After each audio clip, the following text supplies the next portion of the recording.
The project is done and the files are sent to the client, but there is no response. The client is gone in the wind with your hard work and you haven't been paid. What should you do and how should you prepare for this kind of situation?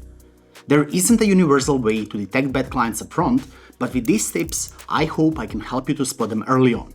First, I'll show you several types of bad clients and later how I deal with them. Anyone who has been a freelancer for any length of time has had a client who is more difficult than the rest, me included. I'm the #1 freelancer on the world's biggest freelancing platform, freelancer.com. I own a successful tech agency and I've worked with clients all over the world. The clients could be inconsistent, too critical, demanding, or just impossible to please. All of this is normal and you need to get used to it. I'll show you later how I find clients and contractors, but for now, let's see what kind of clients you could encounter and how to deal with them. First on my list are explorers or so-called window shoppers. They have been inquiring about a job for weeks, constantly trying to bring down prices. They're probably talking with, more than one freelancer looking for someone to offer them something at a discount price, or maybe even for free. To handle them, set higher initial rates and tell them that there is no wiggle room, or just clarify that your prices are firm. The unrealistic and super demanding client overloads you with assignments quickly and expects a constant high quality of work. These clients can make you feel exhausted, late with your assignments, and eventually regret taking on that job. This leads to frustration, bad reviews, and eventually termination of contracts. You can spot this type of clients early on because they expect you to be available 24/7, constantly adding extra tasks outside your contract and shortening the time you need to complete those tasks. The key is to manage their expectations realistically and refuse work that cannot be completed to high standards. Gather detailed information up front and set clear limits on the number of revisions. For a project to succeed, you must have an open line of communication with your client.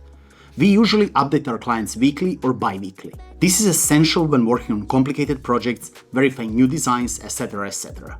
So if we are stuck and don't know how to proceed, the project will drag on and disrupt our payment schedule.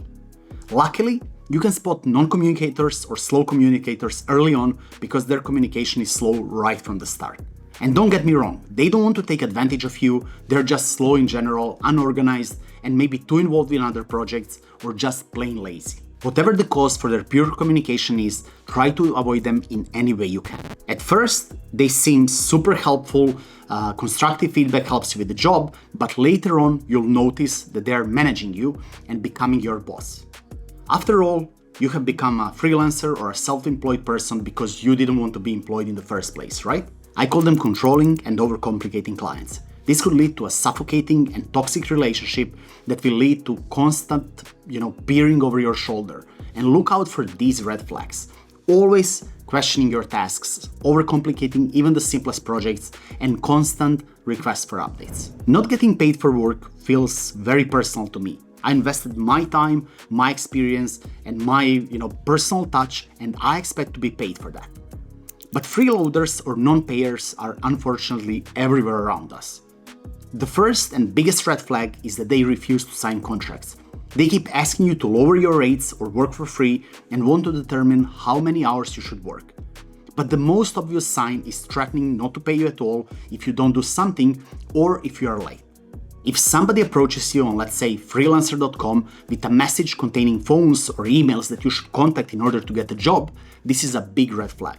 Never do that. You could get yourself into so much trouble. Another red flag is refusing to discuss the budget and requiring some free trial work that will take days to complete. You need to insist on a contract no matter how easy the job seems and propose to share the finished job with a watermark or in low resolution, all until you get paid, and this will definitely flush out the non-payers immediately. In this case of non-reliable payers, you'll get paid, but after reminding them several times that it is time to pay. This is both exhausting and stressful, so it's best to avoid this type of clients altogether as soon as you encounter one. You can also hear excuses that they don't have money to pay you now, but will have it soon, or they try to guilt trip you by saying that the contractor hasn't paid them either. This doesn't concern you, you have your own bills to pay and they should approach you with an established budget. If your client is late with their payment, the first step is to stop working for them. That might sound like a bold step, but if you're up against a non-paying client, it could keep you, from losing even more money and more time down the road. So let's talk about 5 steps that help me successfully avoid these traps and win every single time. The first and most important step is to create a detailed contract.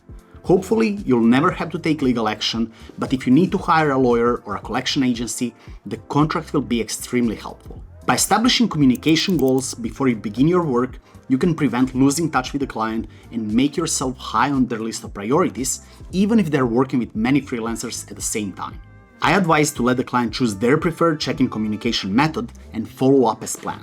One of the best ways to keep everything in check is to invite your client to a project management tab where all the tasks are listed and where the client can follow up on completed tasks. If a client agrees to this, almost certainly everything will go smoother. If you take on large projects, requesting a deposit is often a good idea, especially from first-time clients. Don't be afraid of doing that because it can mitigate any losses you face from an unpaid invoice. Of course, if clients don't know you, this might raise concerns about them being scammed. One way to set clients' minds at ease is to provide testimonials, references, and a portfolio of previous work to show your integrity and your skill. If a client still feels uncomfortable paying you a deposit, you can also offer them the option to pay in milestones. Not only does this help you avoid large losses from a big unpaid invoice, but it also creates better cash flow. Step number 5 is to make payment easy with professional invoices. If clients can quickly pay your invoice, there is less chance it will fall to the bottom of the to-do list. Also, automated templated reminders for an unpaid invoice will notify your client that they need to pay without the personal element of writing the "you still haven't paid me yet" email. Instead of giving clients generous terms, set shorter payment terms. What should you do if the client is gone with your work and you haven't been paid? First of all, it's hard to do anything if you don't have a contract or any proof of work. If you get to the point where your own efforts aren't bearing fruit and you don't want to go to court with a client or bring a collection agency to the equation, walking away can be a smart decision.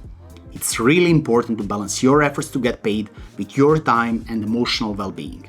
It is better to try and find another client rather than stress yourself out with inconsiderate people. Sometimes people are just rude without reason, and the best way to deal with those kind of people is to move on and be a better person. Here is a video that will help you find good clients. I explain in detail how I got a global superstar Rita Ora to be my client. If you need help scaling up your freelancing business and finding a workforce, check out my video about drop servicing. See you in the next one.